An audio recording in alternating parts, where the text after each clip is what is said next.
Jack and the Beanstalk.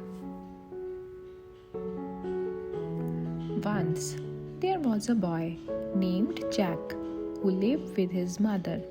They were very poor and had to sell their cow to get money for food. As he was taking the cow to the market, Jack met an old man.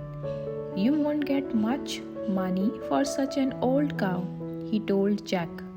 "But I can give you something better than money for her. Magic beans." He held out his hand and showed Jack 5 speckled beans. "Magic beans?" thought Jack.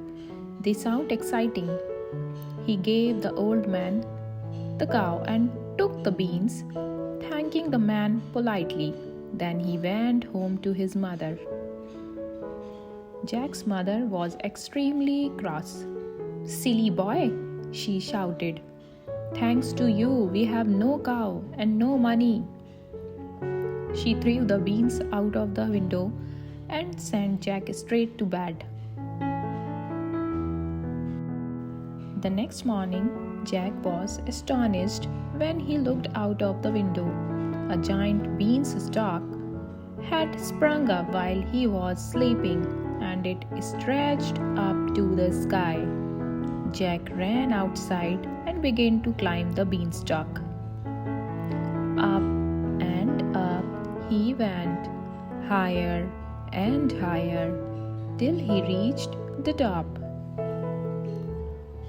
There he found a road which led to a big house.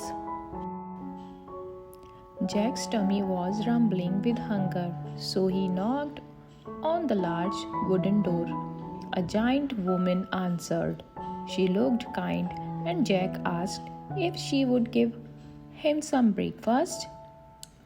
"You will be breakfast if my husband finds you," she told Jack. "He's much bigger than me, and he eats children." But Jack begged and pleaded, and at last the woman let him in. She gave him some bread and milk and hid him in a cupboard. Soon Jack heard loud footsteps and felt the cupboard shake. The giant man was coming. Jack heard him roar, "Fee, fee, fo, fum. I smell the blood of an Englishman." "Don't be so silly," the giant's wife said. "You smell the sauces I have cooked for your breakfast. Now sit down and eat." After wolfing down 3 plates of sauces, the giant asked his wife to bring him his gold. She brought 2 big sacks filled with gold coins, which the giant began to count. But he was sleepy after his big breakfast and soon began to snore. Jack crept out of the cupboard and grabbed one of the sacks. Then he rushed out of the house, along the road, and straight down the beanstalk.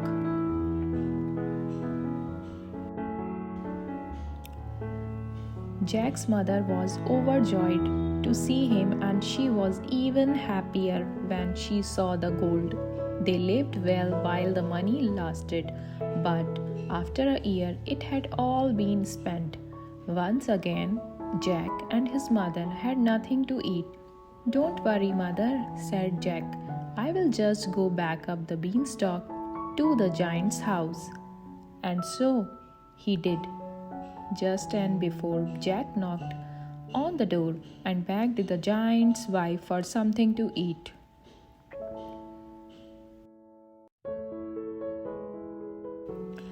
"Go away," she told him. "The last time you were here, a sack of gold disappeared. My husband was really cross."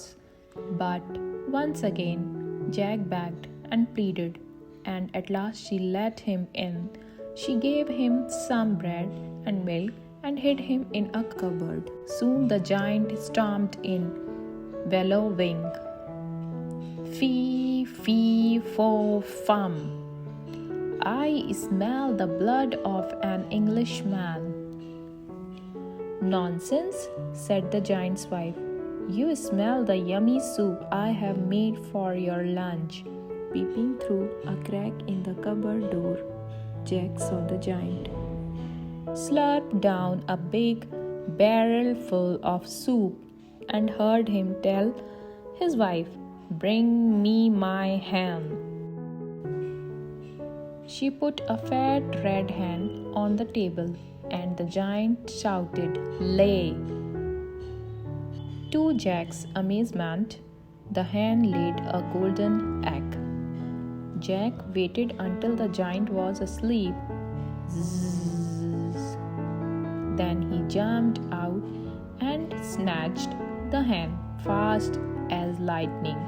He dashed out of the house, along the road, and down the beanstalk.